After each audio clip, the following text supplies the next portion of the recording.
Welcome to my YouTube channel English with M K Sinha. कैसे हैं? आशा करते होंगे आप अच्छे होंगे। आज हम लोग ग्रामर सेक्शन में नाउन पढ़ेंगे। आज क्लास 4 है।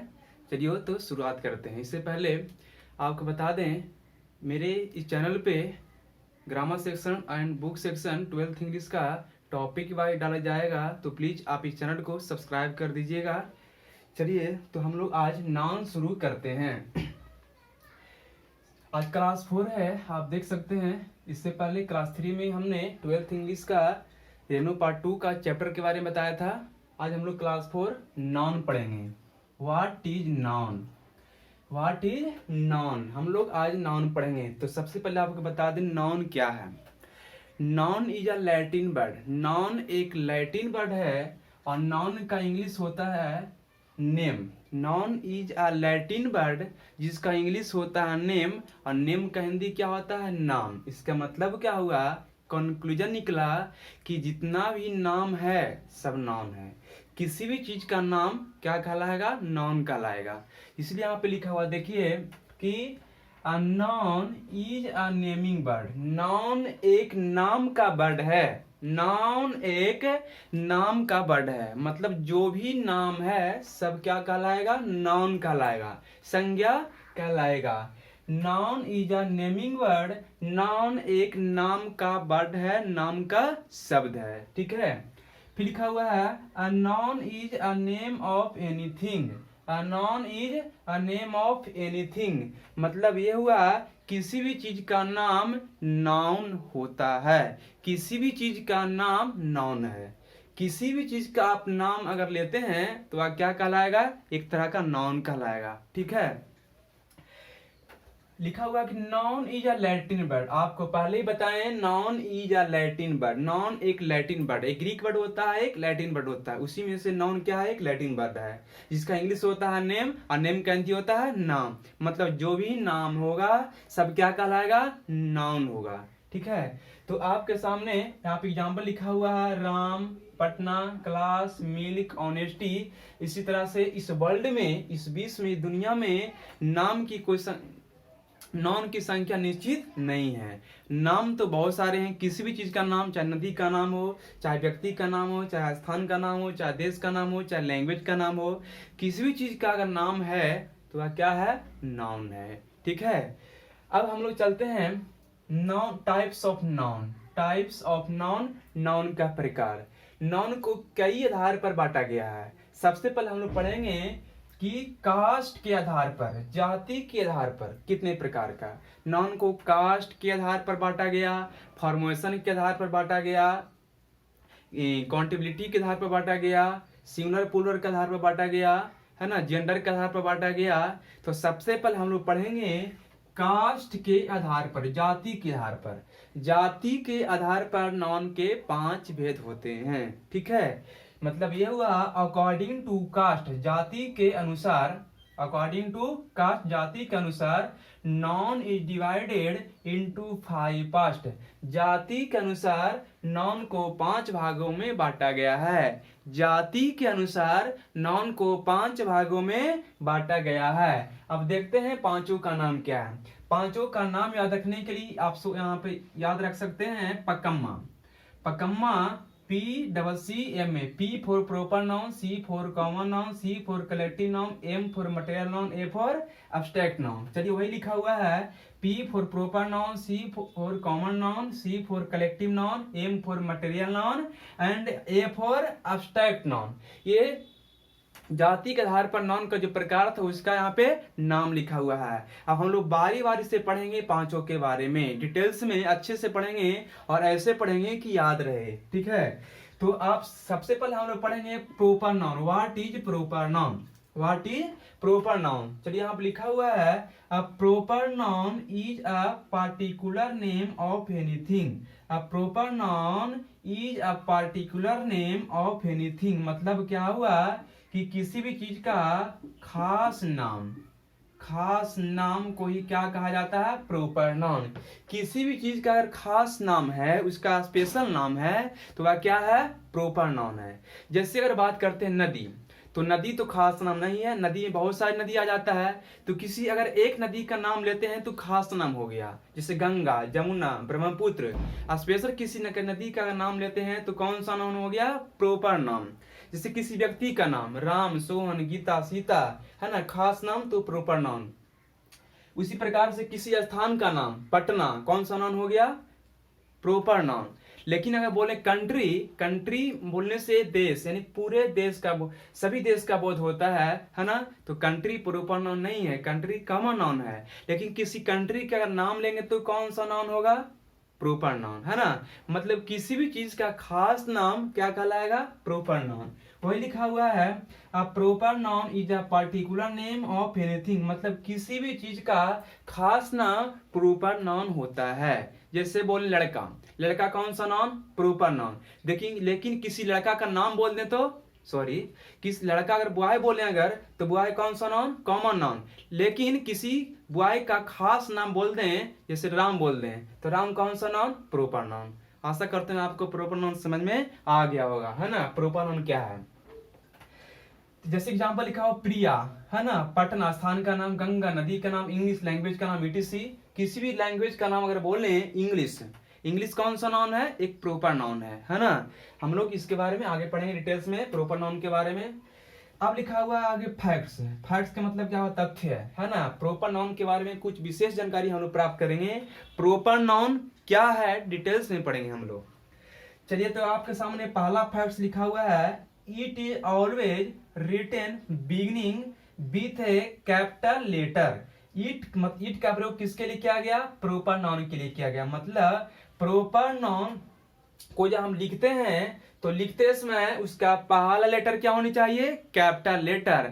मतलब कि प्रोपर नाउन को लिखने के क्रम में उसका शुरुआत हमेशा कैपिटल लेटर से होती है।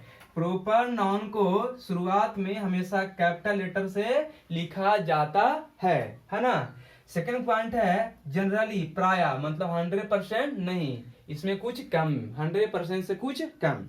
तो जनरली, प्राय, it is singular and gets singular verb. मतलब यह हुआ प्रोपर नाउन सिंगुलर होता है और सिंगुलर वर्ब लेता है, लेकिन कुछ कंडीशन में प्लूरल भी होता है। हम आगे देखेंगे, आगे लिखा हुआ है कुछ कंडीशन में प्लूरल होता है, कब होता है आगे यहाँ पे लिखा हुआ है, ठीक है। तो फिलहाल यहाँ पर देखिए कि जनरली प्रोपर नाउन क्या होता है? सिंगुलर होता है और सिंगुलर वर्ब लेता है। तीसरा पॉइंट है generally article does not come before a proper noun. Generally article does not come before a proper noun, मतलब कि प्राय प्रोपर नाउन के पहले आर्टिकल नहीं आता है, लेकिन कुछ कंडीशन में आता है। कब आता है आगे आपको बताएंगे, है ना। तो ये समझिए कि प्रोपर नाउन के पहले आर्टिकल का प्रयोग नहीं किया जाता है। अब जैसे देखिए, अब तीनों जो पॉइंट लिखा हुआ है, इस तीनों पॉइंट का एग्जांपल देखते हैं। तीनों पॉइंट का एग्जांपल देखते हैं। लिखा हुआ India is a secular country. क्या यह सेंटेंस सही है? India is a secular country, Bharat एक धर्मनिरपेक्ष देश है। तो क्या सेंटेंस सही है? देखिए, इसकी शुरुआत यहाँ पे इंडिया पे कौन सा नाउन हो गया? Proper noun. एक कंट्री का नाम है, कंट्री का खास नाम इंडिया, तो प्रोपर नाउन।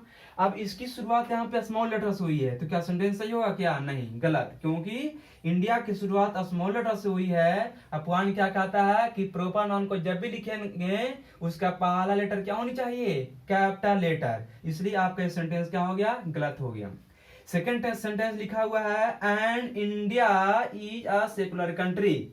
अब सेकंड पॉइंट में आपको बताया गया कि जनरली प्रोपर नाउन के पहले आर्टिकल के प्रयोग नहीं किया जाता है, लेकिन यहाँ पे प्रोपर नाउन के पहले आर्टिकल लगा हुआ है। तो क्या सेंटेंस सही है? नहीं, ये भी गलत हो गया। आगे लिखा हुआ है India are a secular country. आप बताइए, यहाँ पे लिखा हुआ है कि जनरली हाँ, यहाँ पे आपका generally it is singular and get singular verb. Second point में आपका लिखा हुआ था कि जनरली यह सिंगुलर होता है और सिंगुलर वर्ब लेता है। मतलब प्रोपर नाउन सिंगुलर होता है, सिंगुलर वर्ब लेता है। तो यहाँ पर देखिए प्रोपर नाउन के साथ क्या लगा हुआ है? Plural verb. तो आपका क्या सेंटेंस सही है? नहीं, ये भी गलत हो गया, क्योंकि प्रोपर नाउन के साथ क्या आना चाहिए? सिंगुलर वर्ब, लेकिन लगा हुआ है प्लूरल वर्ब, इसलिए सेंटेंस आपका ईयर हो गया, गलत हो गया। आपका अगला एग्जांपल है India is a secular country. यह जो है इस तीनों पॉइंट का फॉलो कर रहा है, तीनों पॉइंट को फॉलो कर रहा है, इसलिए आपका ये सेंटेंस क्या है, सही है। India is a secular country, Bharat एक धर्मनिरपेक्ष देश है। आपका फोर्थ पॉइंट लिखा हुआ है, फोर्थ फैक्ट लिखा हुआ है, इफ अ प्लेस नेम, है ना, किसी भी स्थान का नाम यानी प्रोपर नाउन, कोई स्थान का नाम अगर प्रोपर नाउन हो, इफ अ प्लेस नेम यानी proper noun denotes a team, यदि कोई प्रोपर नाउन जब स्थान का नाम, है ना, प्रोपर नाउन हो और वह एक टीम का बोध करे, डिनोट्स अ टीम, एक टीम का बोध करे, तो becomes plural and gets plural verb. अभी आपको बताएं कि प्रोपर नाउन सिंगुलर होता है और सिंगुलर वर्ब लेता है, लेकिन यहाँ पे बोला गया कि जब प्रोपर नाउन टीम का बोध करेगा, जब प्रोपर नाउन टीम का बोध करेगा, दल का बोध करेगा, तो उस कंडीशन में प्रोपर नाउन सिंगुलर नहीं प्लूरल माना जाएगा। और जब प्रोपर नाउन प्लूरल माना जाएगा, उसके साथ वह भी क्या लगेगा, प्लूरल लगेगा। ठीक है। अब यहाँ पे आप देख सकते हैं, यहाँ पर नोट लिखा हुआ है, इन दिस कंडीशन, इस कंडीशन में article the comes before a proper noun. अब देखिए यहाँ लिखा हुआ था कि जनरली प्रोपर नाउन के पहले आर्टिकल नहीं आता है, लेकिन यहाँ पे लिखा हुआ इस कंडीशन में प्रोपर नाउन के पहले आर्टिकल क्या आएगा, द आ सकता है, यानी द आता है। जब प्रोपर नाउन टीम का बोध करेगा तो प्लूरल होगा और आर्टिकल भी उसके पहले द का प्रयोग किया जाएगा। अब एग्जाम्पल देख सकते हैं, India are batting first in this match, भारत इस मैच में पहले बैटिंग कर रहा है। अब इंडिया एक प्रॉपर नाउन है, बताइए कैसे टीम का बोध कर रहा है। जब मैच खेलेगा तो पूरे इंडिया वाले तो नहीं खेलेगा, वहां पे एक टीम ही ना होता है 11 प्लेयर्स का क्रिकेट में, टीम का बोध किया इंडिया। यहाँ पे जब टीम का बोध किया तो यहाँ पे प्लूरल भाव तो लगा हुआ है, लेकिन यहाँ पे आर्टिकल का प्रयोग नहीं किया गया है, इसलिए सेंटेंस क्या हो गया, आपका गलत हो गया। सेकेंड सेंटेंस है, the India is batting fast in this match, तो बताइए क्या सेंटेंस सही है। यहाँ पे प्रॉपर नाउन के पहले आर्टिकल द तो लगा हुआ है, लेकिन भाव का प्रयोग सिंगुलर है, इसलिए आपका सेंटेंस क्या है, गलत। क्योंकि जब प्रॉपर नाउन टीम का बोध करेगा तो उसके पहले आर्टिकल भी द आएगा और उसके तुरंत बाद भाव का प्रयोग प्लूरल किया जाएगा, ना कि सिंगुलर। इसलिए आपका यहाँ पर से सेंटेंस क्या हो गया, गलत, और ये यहाँ पर से सेंटेंस क्या हो गया, गलत, क्योंकि यहाँ पे क्या लगेगा, द लगना चाहिए, है ना। अब आगे लिखा हुआ आपका फिफ्थ पॉइंट में, जनरली प्राय 100% नहीं, generally study subject, generally study subject, यानी कि जो स्टडी सब्जेक्ट होगा एक तरह का प्रॉपर नाउन ही होगा, प्रॉपर नाउन ही हो एक तरह का होगा, is singular and get singular verb. Generally study subject singular होता है और सिंगुलर वर्ब लेता है। अब देखिए एग्जांपल में यहाँ लिखा हुआ है कि physics are difficult subject, physics एक कठिन विषय है। अब बताइए सेंटेंस सही है या गलत। तो अभी बताएं कि जनरली स्टडी सब्जेक्ट सिंगुलर होता है और सिंगुलर वर्ब लेता है, यहाँ पे आर लगा हुआ है, तो सेंटेंस क्या हो गया, गलत हो गया। लेकिन आप देख सकते हैं यहाँ पे कि फिजिक्स इज डिफिकल्ट सब्जेक्ट है, यहाँ पे इस रूल्स का फॉलो कर रहा है, इसलिए आपका ये सेंटेंस क्या है, सही है। ठीक है। अब आपका लास्ट पॉइंट लिखा हुआ है 6 नंबर, लास्ट पॉइंट लिखा हुआ है 6 number, if a study subject is possessed by anyone it becomes plural and gets plural verb. यदि स्टडी सब्जेक्ट किसी के अधिकार को दर्शाए, यदि स्टडी सब्जेक्ट किसी के अधिकार को दर्शाए तो उस कंडीशन में स्टडी सब्जेक्ट को प्लूरल माना जाता है और इसके साथ प्लूरल वर्ब का प्रयोग किया जाता है। यहाँ पे आपको बताएं कि स्टडी सब्जेक्ट सिंगुलर होता है और सिंगुलर वर्ब लेता है, लेकिन अगर स्टडी सब्जेक्ट किसी के अधिकार को बताए, if a study subject is possessed by anyone it becomes plural and gets plural verb।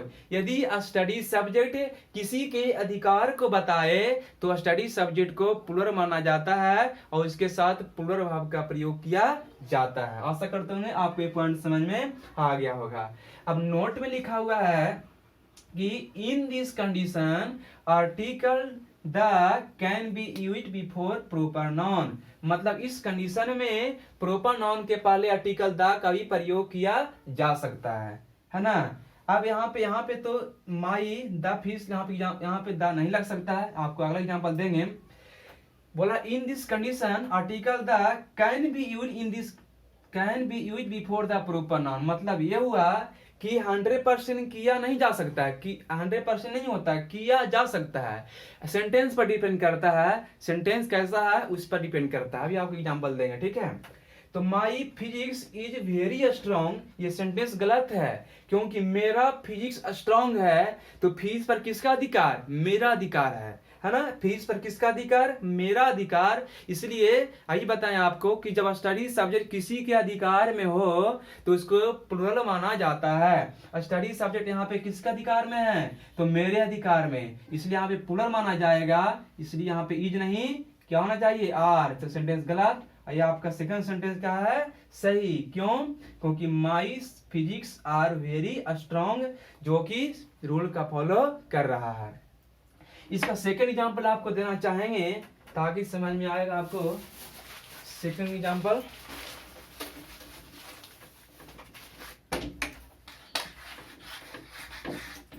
जैसा आपके वहां लिखा हुआ कि in this condition article can be used in before proper noun, मतलब इस कंडीशन में आर्टिकल द का भी प्रयोग किया जा सकता है। जैसे बोले the physics of S C Verma खाली स्थान वेरी डिफिकल्ट। आप इस पर विचार कीजिए ध्यान से कि यहाँ पे इज होगा या आर होगा, यहाँ पे इज होगा या आर होगा। द फिजिक्स, यहाँ पे अगर द नहीं लगाएंगे तो सेंटेंस गलत हो जाएगा, क्योंकि फिजिक्स ऑफ एसी वर्ब नहीं है ना। द फिजिक्स, अभी ना बोले कि प्रॉपर नाउन के पहले आर्टिकल द का, स्टडी सब्जेक्ट के पहले आर्टिकल द का प्रयोग किया जा सकता है। कब? जब किसी का अधिकार में हो। यहाँ पर तो अधिकार में है, लेकिन यहाँ पे द नहीं लग सकता है ना। सेंटेंस क्लियर हो जाएगा आपका। लेकिन यहाँ पे आपका द लगेगा। The physics of S C Verma, है ना, fill in the blanks very difficult. तो इज या आर, यहाँ पे क्या होगा? आर। क्यों? क्योंकि जब किसी के अधिकार में होगा तो क्या होता है? स्टडी सब्जेक्ट प्लुरल माना जाता है। इसलिए आपके यहाँ पे क्या सही होगा? आर सही होगा, है ना। तो ये आपका सिर्फ हम लोग इस वीडियो आज की क्लास में सिर्फ प्रॉपर नाउन के बारे में पढ़े हैं। अगले वीडियो में पढ़ेंगे कॉमन नाउन क्या है, कलेक्टिव नाउन क्या है ना। तो आशा करते होंगे आपको ये समझ में आ गया होगा, ठीक है। अगले वीडियो में मिलेंगे हम लोग ग्रामर सेक्शन में कॉमन नाउन और कलेक्टिव नाउन के साथ। और इससे पहले बता दें कि नेक्स्ट वीडियो आपका आएगा बुक सेक्शन। नेक्स्ट वीडियो आपका आएगा बुक सेक्शन। चलिए, तो आज के लिए इतना ही। Thanks for watching. Bye bye.